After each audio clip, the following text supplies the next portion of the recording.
Vou falar sobre a expiação na cruz. Vamos ler João, o capítulo 19 e o verso 30. Lemos assim: Quando, pois, Jesus tomou o vinagre, disse: está consumado. Inclinando a cabeça, rendeu o espírito. Isso aqui é o cumprimento de uma agenda. É aquela profecia de Daniel, das 70 semanas que estava se cumprindo exatamente. Era esse momento que Jesus disse várias vezes: ainda não é a minha hora, mas essa hora chegou. Os estudiosos da língua grega dizem que essa expressão está consumada, ela poderia ser traduzida como está pago. É a tradução de tetelestai, que tem um significado, ou tinha um significado muito amplo. Quando um servo terminava uma obra, ele chegava para o seu senhor e dizia: a obra está terminada, tetelestai. Quando um devedor quitava a sua dívida, então o credor dizia para ele: está quitada a dívida. Após o devedor dizer: feliz tetelestai. Quando o escultor terminava uma obra, ele dizia, olhando para a sua obra: tetelestai. Lembram que Jesus disse: Pai, eu tenho terminado a obra que tu me deste. Essa obra era exatamente a obra de vencer o pecado. Na cruz, ele está fechando a obra de quitar o pecado, de pagar a nossa dívida espiritual. Eu estava lendo o livro do filósofo, ensaísta, escritor famoso, intelectual, Silveira Bueno, A Arte de Falar em Público. É um livro esgotado. Quem tem, quem não tem vai ter que xerocar. Mas ele encaixa ali no seu livro um poema do padre Dr. Castro Neri, A Agonia de 3 horas. E eu leio: começou a agonia de 3 horas. As mãos varadas de onde o sangue lentejava, a chaga dos pés espantosamente a dilatar-se sob o peso do corpo, os braços deslocados do tórax, a cabeça onde os espinhos duríssimos calavam, os lábios roxos, partidos de febre, onde ainda gelava o beijo pútrido de Judas. O corpo todo numa posta de carne a estremecer violentamente, sacudido de tempo em tempo pelas convulsões da agonia. A sede, a clássica sede dos crucificados, dilacerando como uma garra de fogo as entranhas vazias. O sangue da horta não podendo circular livremente nas extremidades amarradas com cordas, refluía violento para o cérebro, onde sob a pressão das carótidas o rosto se congestionava e a cabeça parecia inchar na veemência das dores. Depois, como o sangue arterial não pudesse seguir o seu caminho, numa desorganização completa do sistema circulatório, com invasão progressiva da onda venosa, o corpo inteiro se tornava negro. A vítima procurava em volta de si amigos. Onde estavam eles? Aqueles olhos onde Deus se debruçara para ver o mundo desapareciam sob uma crosta de coalho de sangue. Abri-os com dificuldade, procurando entrever através das lágrimas nevoentas, o grupo de seus adoradores. Mas o que via ele? Via os soldados que, indiferentes, jogavam aos dados a túnica tecida por Maria. Via os conspiradores sacudindo as cabeleiras desonradas e vomitando pragas. Tu que destróis o santuário, salva-te a ti mesmo agora. Via os escribas anciãos acutilando com ironias: salvou os outros e não pode salvar a si mesmo. Via a canalha das sarjetas que à última hora não encontrava coisa mais bonita para mortificar a sua piedade do que atirar-lhe no rosto: confiou em Deus, salve-se a si mesmo e que ele venha te livrar. Via os próprios ladrões, um deles como rugido de feras, ainda tinha palavras de sacrilégio como estas: se és o Cristo, salva-te a ti mesmo e também a nós. Via e ao ver tanta ingratidão, parece que seus lábios vão se abrir, rompendo o longo silêncio, e vão estalar em maldições sobre o mundo. Mas ele diz: Pai, perdoa, eles não sabem o que estão fazendo. Perdoaste a mim, o mais perverso. Foram meus crimes que pesaram em tão grande número sobre a tua cabeça, fazendo-te suar sangue no jardim. Fui eu quem deu o beijo de Judas. Fui eu quem amarrou teus pulsos. Não foram os soldados.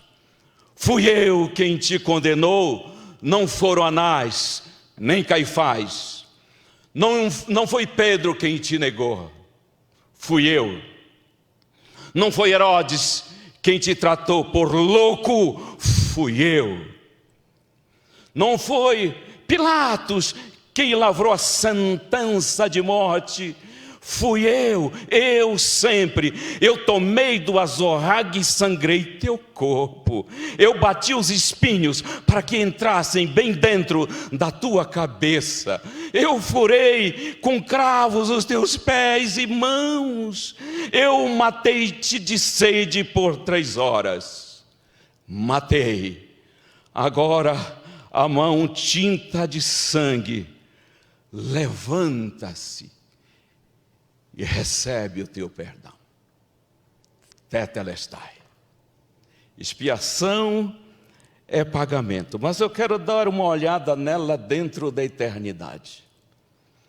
A Bíblia diz em Efésios 1:4, 1 Pedro 1:20 e Apocalipse 13:8 que o Cordeiro foi morto antes da fundação do mundo, antes da existência do cosmos, antes de existir Lúcifer, antes de existirem os Gabriéis, os serafins, antes de qualquer querubim, antes de qualquer planeta, antes da grande explosão divinal,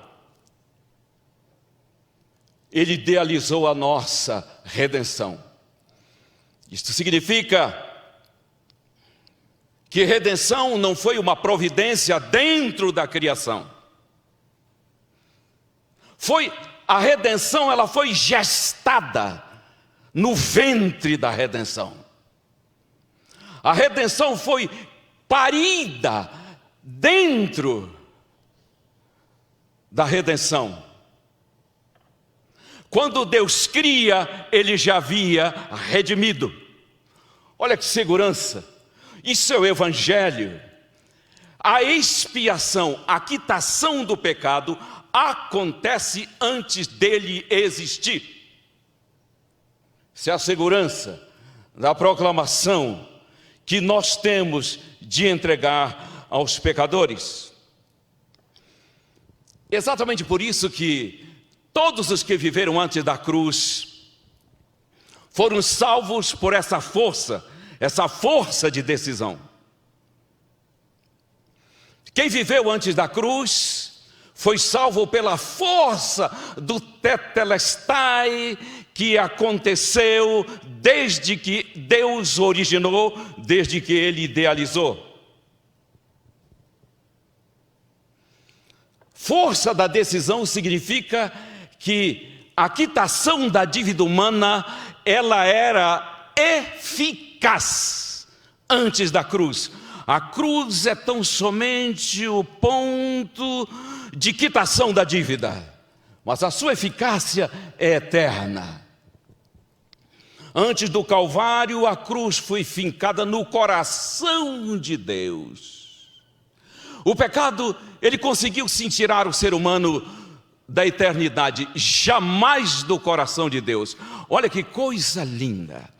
Nunca o pecado conseguiu tirar o ser humano do coração de Deus, mas o arrancou da eternidade. Mas a expiação nos reconduz. Tem uma figura da redenção, uma figura da salvação chamada reconciliação. A síntese de reconciliação é reconduzir ao concílio.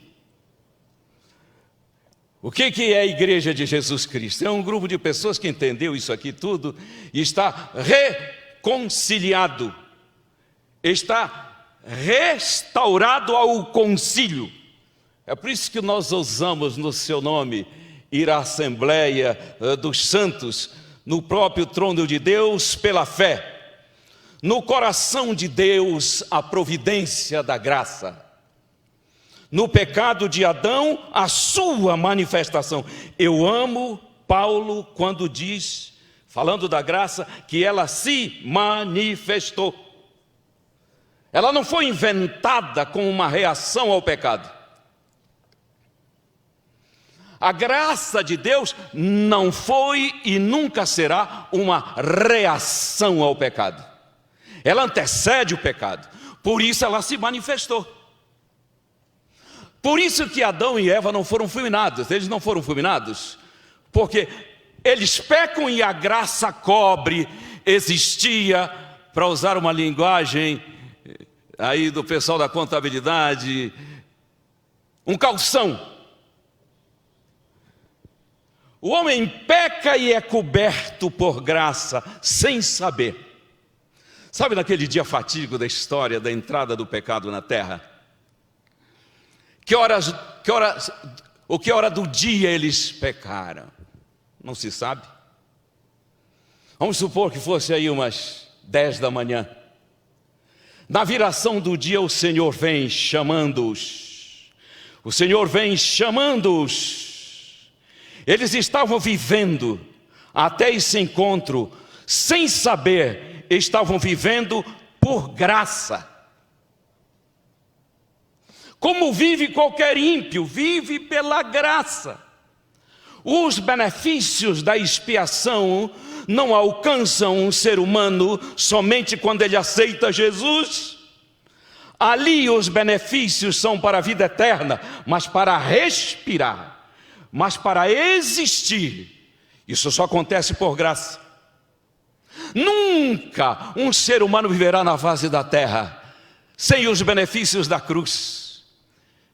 Quando é fecundado por graça e vai viver por graça, está justificado para uma vida temporal, até que pela fé em Cristo seja justificado para a vida eterna, como acontece com todos que já aceitaram a Jesus Cristo como seu Salvador. Então, eu estou falando aqui da força da decisão, a decisão de Jesus em assumir o nosso lugar, para expiar nossos pecados. Todos os que viveram antes da cruz foram salvos na força dessa decisão, porque ele já havia morrido na decisão e ela era eficaz. Por isso, Jesus disse assim: Abraão, o vosso pai, ele quis muito ver o meu dia, viu e ficou muito feliz.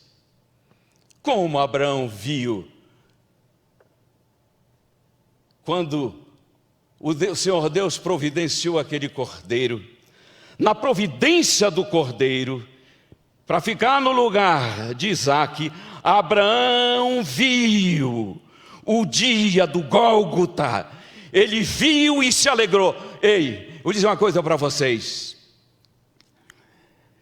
Entender a expiação é o motivo de grande alegria. Não existe salvo Cristo murcha, isso não existe.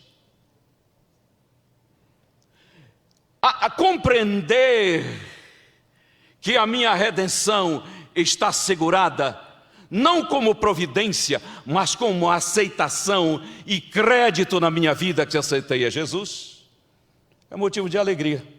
Abraão viu e muito se alegrou, porque ele entendeu algo interessante na doutrina da expiação, chama-se substituição. Esta única palavra, ela sintetiza todo o plano salvífico de Deus. Substituição. Mas agora chegou o momento.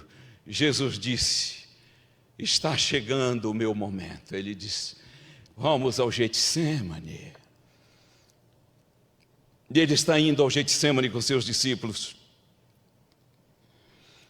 Ele disse aos discípulos algo chocante, comovente. Ele disse: eu estou muito triste, meus amigos. Eu estou muito triste. Eu estou querendo morrer. Eu estou com vontade de morrer. Sabe o que é isso? Isso é depressão no seu estágio mais agudo. Estou falando a alguém que está passando por alguma tristeza. O seu Redentor sabe o que é isso.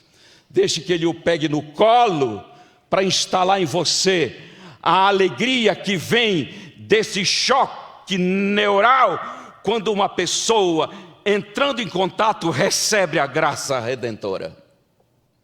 Eu estou com vontade de morrer. Ele está indo para o Getsêmani, na verdade, ele está indo para uma noite escura, da qual ele não via saída. Era, na verdade, um comprometimento que haveria de acontecer, mas sem a capacidade divinal de antever o futuro. Ele é nosso substituto. Vai ter que viver pela fé. Mas ele começa a sentir o que é juízo de Deus sobre ele. E chega aquele momento que nós conhecemos tanto. Essa angústia, ela resulta da separação da deidade. O pai vai se retirando e ele entra em angústia. A Bíblia diz que as gotas de sangue caíam na terra do seu rosto. Mas ele tinha que quitar essa dívida, por uma razão simples. Por que que Jesus tinha que quitar essa dívida? Nossa! Porque pecado não pode ser perdoado. Tudo que você encontra na Bíblia de perdão de pecado, na verdade é perdão ao pecador. Esse é um esteio da doutrina da expiação e da doutrina da graça. O pecado se paga, pecado não admite outro comportamento senão quitação da dívida. O Senhor sabia. Lá no Éden, quando ele se aproximou de Adão, e Adão fugia, porque disse: e agora, Eva? E porque o diálogo entre Adão e Eva deve ter sido assim. Interessante, o mundo mudou dentro e fora de nós. Acontece o seguinte: nós continuamos respirando. Mas quando eles ouviram Adão, Adão. Ele falou: é agora que o juízo vem. Mas vinha o Evangelho. Eu preparei um sermão, ainda não preguei, está lá em casa, chama-se Chamando o Pecador pelo Nome. O legalista gosta da expressão chamar o pecado pelo nome, né? O Evangelho chama o pecador pelo nome. Adão, Adão, Zaqueu e tantos outros. Chamou você pelo nome. E quando aquele casal achou que viria o juízo, veio a seguinte comunicação: eu não posso, jamais poderei perdoar o pecado de vocês. Mas eu tenho uma boa notícia: eu decidi assumir o que eu decidi antes do universo existir, que pagarei o pecado de vocês. Tetelestai, isso está definido. Por isso,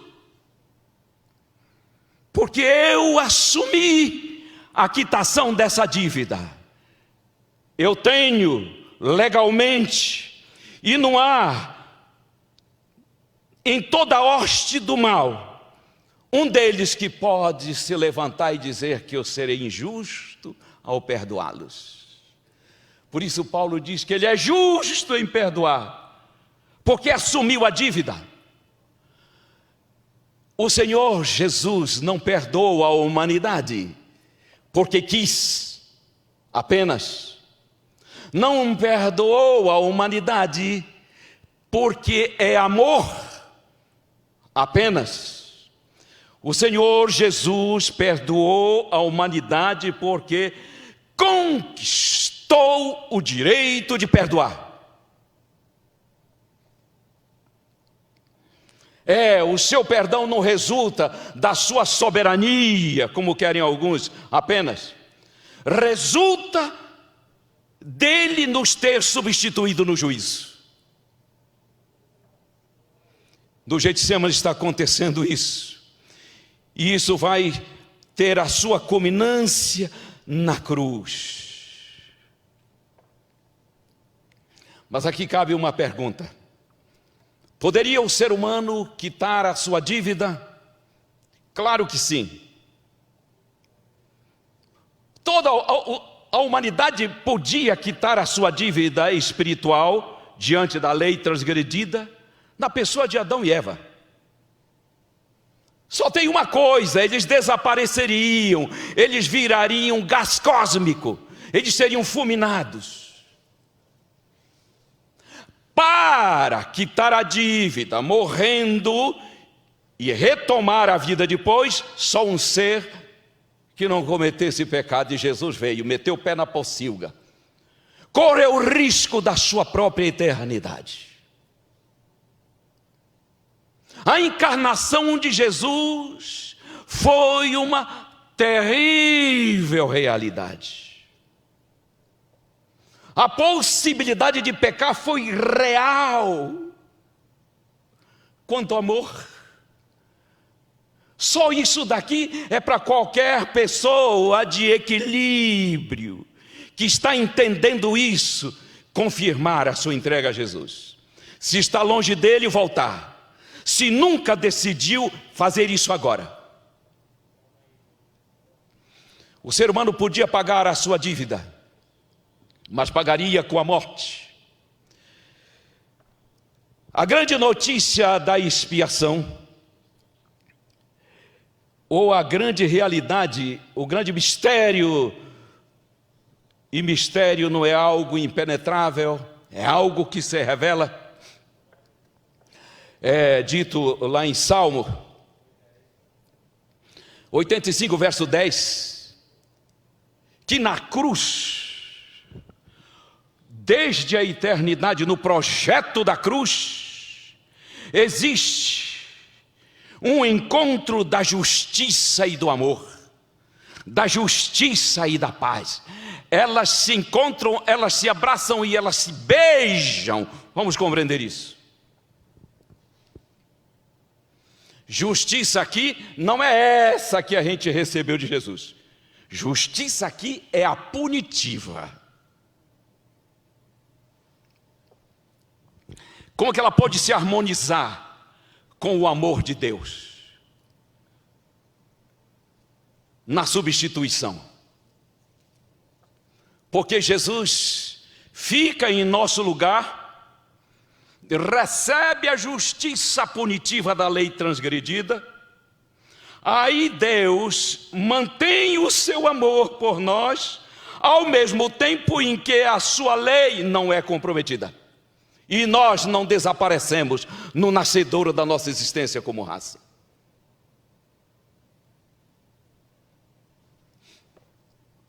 Cristo fica como substituto com a nossa justiça punitiva e conquista o direito de nos dar a justiça perdoadora.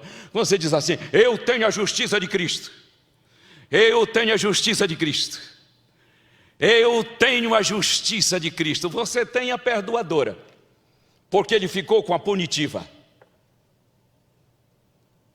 A Deus seja toda a glória. Eu sei que o Espírito Santo está tocando o seu coração para festejar essa alegria de tê-lo no coração. Isaías 53 é todo um capítulo ali sobre essa substituição. Não dá nem para a gente analisar isso aqui tudo, mas diz que aqui o verso 5, que ele foi traspassado por nossas transgressões e moído por nossas iniquidades. Isso é substituição.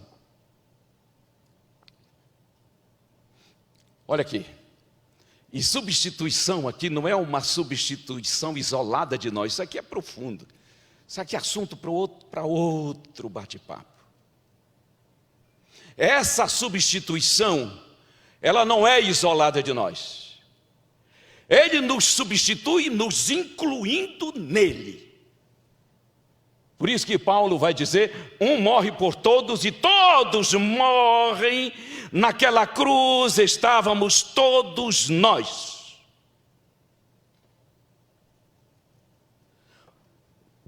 Em Jesus Cristo, olha que linda a doutrina da expiação.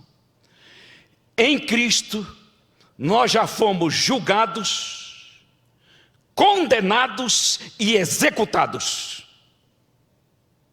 Não tem um aqui que não foi, nem um ser humano que ainda não foi julgado, condenado e executado na pessoa de Cristo. Quando eu tenho a Cristo, eu tenho libertação do juízo, porque Ele sofreu isso tudo. Só um parêntese: quando Jesus disse assim, não julgueis, por que Ele disse? Porque se você julgar um ser humano, você está dizendo que a cruz não foi eficaz. Quando você julga um ser humano, por mais pecador horrendo que lhe seja, você está menosprezando, ignorando o sacrifício de Cristo. E o que eu tenho que fazer então? Você tem que ministrar. Isso é para cristão. Esse mandamento, não julgueis, é para crente em Cristo, que tem pelo Espírito Santo a competência de obedecer os seus mandamentos, como este: não julgueis. No lugar disso, o que temos que fazer? Ministrar o perdão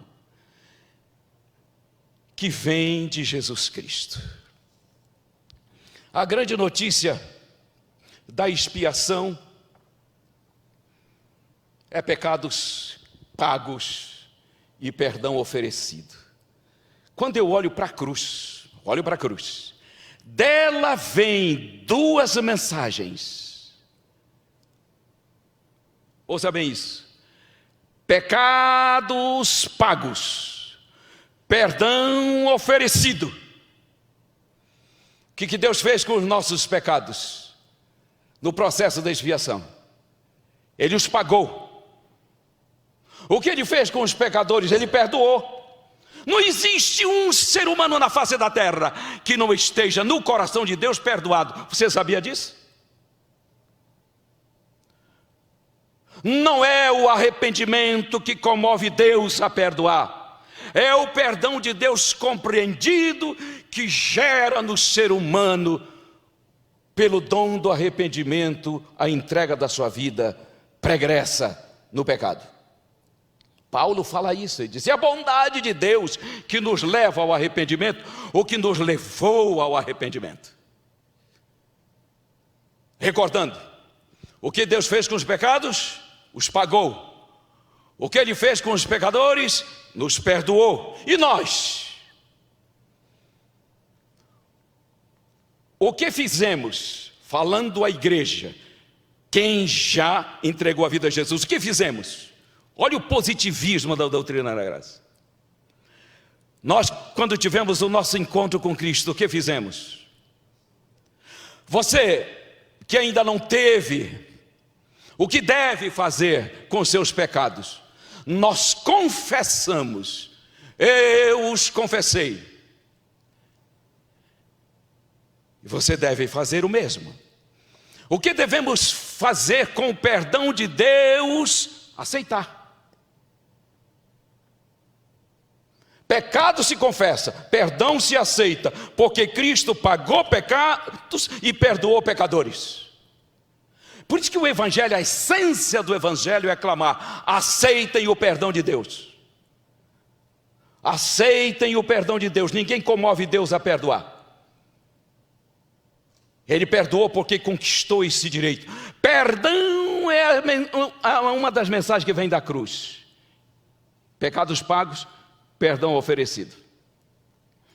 Jesus, quando veio a teologia judaica, ela na época de Cristo, ela pensava assim: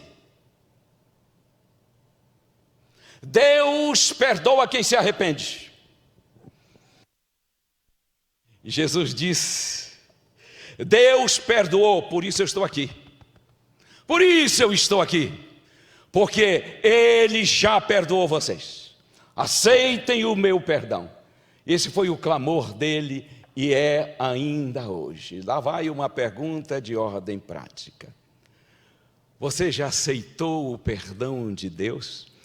Se sim, isso significa que você é um membro, um súdito do seu reino. Festeje isso. Ainda não o fez? Receba o perdão confessando os pecados. É simples assim.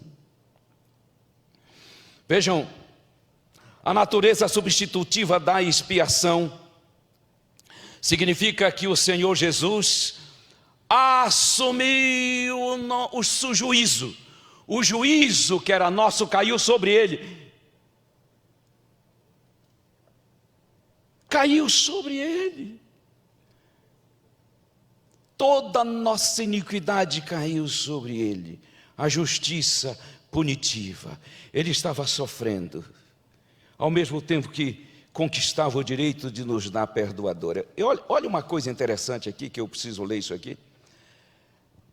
Às vezes precisa dar um choque assim, não só de graça, de ternura da graça, mas dá um tranco também no pecador para ver se ele cai na real, de que precisa urgentemente de Jesus Cristo.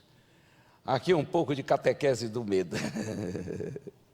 Olha o que eu estava lendo no Desejado de Todos, é uma demonstração. O Salvador não podia enxergar para além dos portais do sepulcro e na cruz. A esperança não lhe apresentava sua saída da sepultura como vencedor. Ele não via um palmo na frente, nem lhe falava da aceitação do sacrifício por parte do Pai. O Pai está ali, no pé da cruz, mas está calado.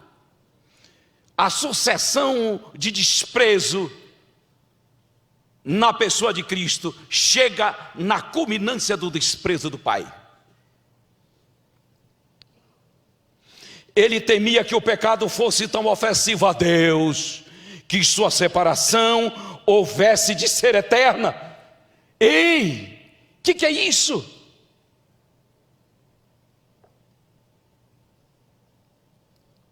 Cristo sentiu, e é isso que eu queria chamar a atenção. Cristo sentiu, lá na cruz, a angústia que há de experimentar o pecador, quando não mais a misericórdia interceder pela raça culpada, num período antes da volta gloriosa dele.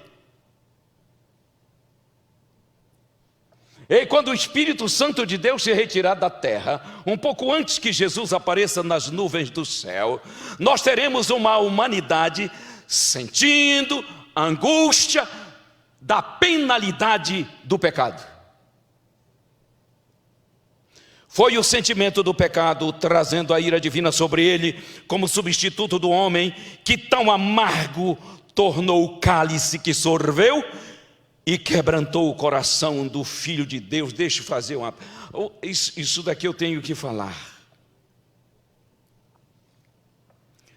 Não é o melhor apelo, mas é o que eu acho que devo fazer agora. Porque você tem que vir a Jesus por compreender o seu grande amor. Mas é bom que venha também por uma postura egoísta para fugir do fogo do inferno, que não é teu, é do diabo e seus anjos. Ainda estamos em tempo de graça, embora em tempo de juízo. Volte para Deus, porque se não voltar, um dia sentirá o que é separação da divindade. O sofrimento do juízo não é tão físico como uma angústia mental, sem descrição, de estar para sempre separado do seu Criador. Me espanta imaginar o período que nós vamos viver justo antes da volta do Senhor Jesus, de uma humanidade inteira endemoniada, sofrendo a angústia que Jesus sofreu na cruz. Quando ele diz, tetelestai, a agenda estava cumprida. E a redenção da humanidade executada. Agora eu quero falar sobre consequências da expiação. Colossenses 2,15 diz que na cruz ele desbanca as potestades do mal. Ali fala em principados. Sabe, a hierarquia dos demônios, ela existe. Existem demônios graduados que vão tratar de nações, que conduzem congressos nacionais. Todos eles foram desbancados e expostos. A figura de Paulo é de um general romano que volta de uma conquista e traz, no desfile entrando em Roma, os conquistados, os vencidos e expostos à vergonha. Ali podem estar reis, príncipes. Quando Jesus diz tetelestai, toda a hoste do mal está definitivamente condenada, expostas. A estratégia do diabo é colocar lupa em cima de nossas fragilidades, mas a verdade é que eles são seres vencidos. O nosso apego é a grande vitória de Cristo. Todo o universo foi atraído para Jesus. João 12, 31 e 32. Ali justo antes da cruz ele disse, agora o príncipe desse mundo será julgado. Ele está falando do momento do tetelestai. E quando isso acontecer, e já vai acontecer, todos serão atraídos para mim. Esse todos é o cosmos. Mundos que nunca... Porque esse querubim, ele é tão astuto, que seres inteligentíssimos não conseguiu penetrar em toda a sua maldade, as suas astúcias. Ele colocava incógnitas sobre o caráter de Deus. Mas essa maldade da cruz fez com que o universo inteiro se voltasse para o Senhor. Por isso, A expiação, ela tem um alcance cósmico. Por sua morte na cruz, o Senhor Jesus diz que Deus é amor, paga o pecado da humanidade, Ele oferece o perdão e freia o processo de apostasia que poderia acontecer no universo. Você está achando que só os seres humanos vão louvar a Deus pela morte na cruz? O dia da nossa redenção final, quando chegar na pátria celestial, você vai ver o que é seres que nunca caíram em pecado, vibrando, porque o inimigo foi vencido. São as conquistas da expiação. Ele impôs limite à apostasia de outros mundos. E limitou o diabo e seus anjos a esse planeta. Olha que coisa horrível. Acabou aquela viagem descrita no livro de Jó. Aquilo não existe mais. Estão restritos aqui.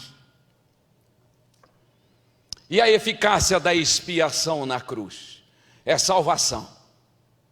A poesia diz que ele só via turba enfurecida, zombadores.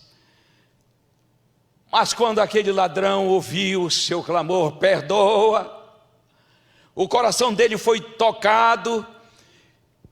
Ele teve uma clara visão de que o seu Redentor estava ali, morrendo ao seu lado. E ele pede pelo reino e o Senhor Jesus confirma. Quando ele diz, tetelestai, o sol se nega a brilhar. Todo o universo está pasmo, parado. No momento em que o universo parou, direcionado para o nosso humilde planeta. Quando ele diz tetelestai, a natureza se revolta. Raios estalam no ar e no meio daquela claridade de relâmpagos do terremoto, uma voz poderosa, acostumada a dar comando, diz, verdadeiramente olhando para a cruz, verdadeiramente este é o Filho de Deus. Todos se voltam, achando que era um dos discípulos, pasmam quando descobrem que, sem nenhuma vergonha, é o centurião romano,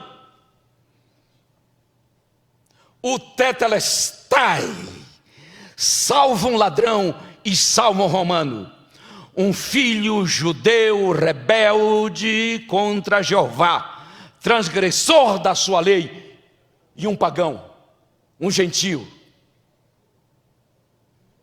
E o universo festeja a vitória.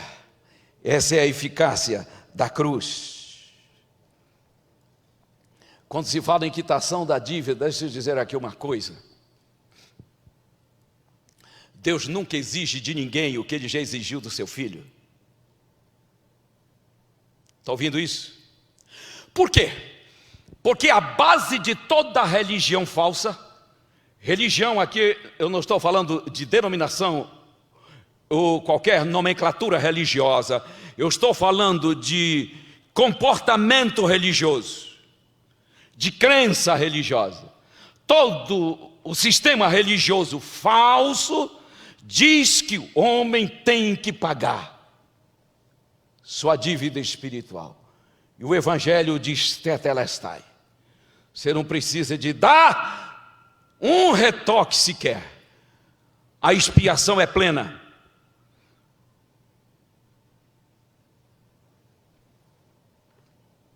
Então, você foi acostumado, aprendeu que deve pagar sua dívida. Isso está no banco de todas as igrejas cristãs.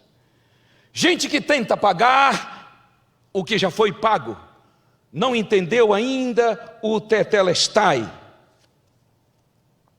Deixa eu destacar aqui, para ir para a curva final, as grandes bênçãos da expiação. A grande bênção da expiação como oferta, porque a conquista da expiação é a grande oferta do perdão de Deus, é a grande notícia de que o pecado está pago. Mas salvação como oferta, é tão somente salvação que sorri. Perdão, como oferenda, é tão somente salvação num contexto de possibilidade. O que o Senhor Deus quer é que essa salvação tão plena, que esse perdão conseguido por sua morte substitutiva vicária, se transforme na realidade da nossa vida. Então deixa eu falar em primeiro lugar para a igreja. Todos que têm aceitado a Jesus como seu Salvador, deixa eu dizer uma coisa: você não tem nenhuma possibilidade de ser salvo. Já aceitou a Jesus? Então entenda uma coisa: você não tem possibilidade de salvação. É claro que é um pensamento essencialmente retórico para dizer que você não tem possibilidade de salvação, você tem realidade de salvação. Salvação como possibilidade é salvação oferecida, mas eu tenho Jesus no meu coração, e eu tenho salvação como realidade. E a pergunta é: estou falando a alguém que ainda não tem salvação como realidade? É só confessar os pecados e dizer: eu aceito o teu perdão. É reagir a essa ação divina. Qual é a ação divina? Pagou nossos pecados e nos ofereceu o perdão, nos substituiu no juízo. Qual é a reação do homem? Confessa os pecados sinceramente e receba a Cristo como seu Salvador na sua vida. É isso que se chama de fé. Fé é a reação do homem à ação divina. Mas o diabo diz: não, você é o pecador. Se você é o pecador, a ação tem que ser sua, se arrependendo, fazendo por onde ser aceito, e joga isso no lixo. A reação é nossa, a ação foi dele. A doutrina da salvação, da expiação também nos ensina que o Senhor Jesus nos aceitou. Deus, o Pai, nos aceitou em Cristo. Então a humanidade inteira é aceita no coração de Deus. O pior bandido na sociedade é aceito no coração de Deus. Por isso que Paul Tillich, teólogo renomado, disse: fé é a coragem de aceitar que você foi aceito. Outra definição linda de fé. Um dia me encontrei com meu Jesus e eu disse a ele: eu aceito que tu me aceitaste. Então não existe essa conversa de: ó Senhor, será que tu me aceitas? A pergunta sobre aceitação não é o pecador quem deve fazer, é Deus quem faz. Aceitas tu a minha aceitação de ti? Que coisa plena, que coisa linda, que coisa divinal. Olha, depois que se entende isso, nós vamos fazer algumas coisas nesta vida. Nós vamos estudar, vamos formar, outros têm as suas atividades diversas, você vai casar, você vai ter realizações legítimas. Mas a maior decisão da vida é dizer: Jesus, entra aqui nesse coração que tu compraste e reina absoluto. Tendo encontrado isso, encontramos a vida, encontramos o propósito dessa existência, e tudo passa a ser periférico, pode crer. É por isso que você encontra pessoas ricas que abandonam tudo por Jesus, como fez Nicodemos. Então, uma das grandes bênçãos da expiação é a vida eterna. Ele diz: quem tem o Filho tem a vida eterna. João 3,36. Bênção da expiação. Então quer dizer que vida eterna não vai começar quando ele aparecer em glória? Não! Chama aquilo de eternidade. Vida eterna é uma pessoa que, porque eu permiti, ele entrou e reinou na minha vida, sentou-se aqui, ó, nesse peito indígena. Vida eterna não tem nada a ver com dias sem fim, isso é eternidade. Vida eterna é uma pessoa. Quem tem o Filho tem a vida. 1 João 5, de 11 a 13. Outra coisa é que ele nos tornou filhos espirituais. Olha aqui, toda a humanidade é filha de Deus. Todos os seres humanos são filhos de Deus. Todos. Só que quem não aceitou Jesus como seu Salvador é um filho natural. Quem aceita Cristo como seu Salvador, então é um filho espiritual. E aí, você é natural ou espiritual? Se já é espiritual, festeja. Por quê? Porque o apóstolo Paulo diz em Romanos 8, a partir do verso 15, que ele expulsou o medo e nós não andamos mais com medo como antes andávamos, porque ele nos transformou em filhos espirituais. E é por isso que pela fé nos debruçamos no seu peito e dizemos Abba, intimidade com ele. Outra coisa é a mudança de cidadania. Colossenses 1,13 diz: ele nos tirou do império das trevas e nos transportou para o reino do Filho do seu amor. Isso é mudança de cidadania. Eu sei a que mundo eu pertenço. Jesus disse: o meu reino não é daqui, é aquele lá que é o nosso. Nós estamos aqui só de passagem, como diz aquele. Mudança de cidadania. Mas não mais medo. Paz, Romanos 5,1. E eu quero fechar com um pensamento a propósito da nossa vigília, que é sobre o juízo. 5,24 de João diz assim: aquele que ouve a minha palavra, aquele que aceita o meu perdão, passou da morte para a vida, e não perecerá no juízo.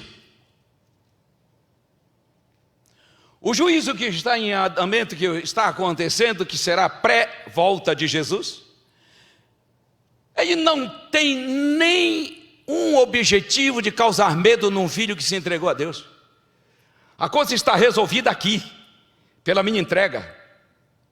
Quando Paulo falou dos juízos aos epicureus, os estoicos, ele disse: olha aqui, ó, ele já determinou um dia, o pastor Conrad vai falar do começo desse dia, em que com justiça vai julgar o mundo. Portanto,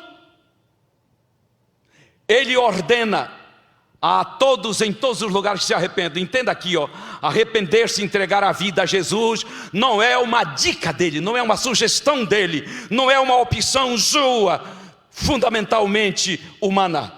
É um mandamento. Arrepender-se da vida pecaminosa e se entregar a Jesus é de fundamental importância. Tem outros objetivos: glorificar o seu nome, mas na perspectiva do juízo.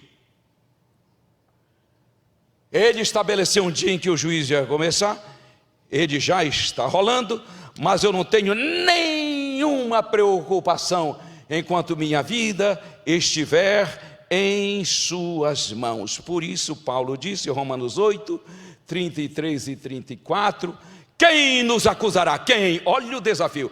Quem? Está falando a hoste do diabo. Quem? Qual é o demônio graduado aí? Que pode se levantar, que testemunhou o Tetelestai na cruz, porque toda aquela cúpula demoníaca que estava no pé da cruz e ouviu. E o QI deles é de 5.000 para lá. Eles sabem que a dívida foi quitada. E quem abriu o coração e aceitou, por isso Paulo diz para todos nós: levante-se e diga: quem é em toda a hoste do mal capaz de me acusar que aceitei o perdão do meu Senhor Jesus Cristo? Aí ele vai mais e diz: quem condenará? Não existe quem condena. Quando Cristo creditou o perdão, porque nos arrependemos. Ó Pai Santo, que notícia linda! Os pecados estão quitados. O perdão foi oferecido. Nós temos aceitado esse perdão, que nos dá paz e nos recolocou no teu colo de amor. Se eu falei para alguém que estava aí revoltado com Deus, descrente nele, que o Evangelho possa ter tocado o coração. Mas acima de tudo isso, que a igreja vibre, que em dias de juízo, nós temos o Redentor em nossa vida. O juízo é só para dizer de que lado estamos no conflito cósmico. E tudo isso para a honra e glória do teu nome. Amém, pastor Gilson.